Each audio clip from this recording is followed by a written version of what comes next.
तो दोस्तों फाइनली खेसारी लाल यादव के न्यू गाने का टीजर को आप से भी रिलीज कर दिया गया है, जिस गाने का नाम है हल्का साउंड। तो दोस्तों आपसे बता दें कि इस गाने को गाए हैं खेसारी लाल यादव और सिरफराज। गाना का टीजर काफ़ी तगड़ा और ज़बरदस्त टीजर बनाया गया है। तो दोस्तों जो भी भाई अभी तक टीजर नहीं देखा है, एक बार जाइए ग्लोबल में जंक्शन यूट्यूब चैनल पर जाकर टीजर देखिए, काफ़ी तगड़ा और ज़बरदस्त टीजर बनाया गया है। तो दोस्तों आपसे बता दें कि इस गाने को लिखे हैं कृष्णा बेदर्दी और म्यूजिक दिए हैं आर्य शर्मा, जो कि काफ़ी तगड़ा म्यूजिक देते हैं आर्य शर्मा। और दोस्तों आपसे बता दें कि इसमें काम की है कोमल सिंह। तो दोस्तों इस गाने का टीजर को आपसे भी रिलीज कर दिया गया है। जो भी भाई अभी तक टीजर नहीं देखा, जाइए एक बार जरूर टीजर देखिए, काफ़ी तगड़ा और ज़बरदस्त टीजर है। और इस गाने को फुल वीडियो रिलीज किया जाएगा कल सुबह 6:30 में, जो कि काफ़ी तगड़ा और ज़बरदस्त टीजर बनाया गया है।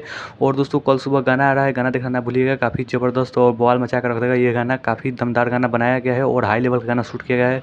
तो दोस्तों आप सभी को वीडियो कैसा लगा? वीडियो अच्छा लगा तो चैनल को लाइक कीजिए, सब्सक्राइब कीजिए, शेयर कीजिए और टीजर एक बार जाकर जरूर देखिए, जिस गाने का नाम है हल्का साउंड, जो कि काफ़ी तगड़ा और बेहतरीन टीजर बनाया गया है। और दोस्तों कल सुबह गाना आ रहा है 6:30 में, गाना देखना ना भूलिएगा, काफ़ी दमदार और ज़बरदस्त गाना बनाया गया। धन्यवाद दोस्तों।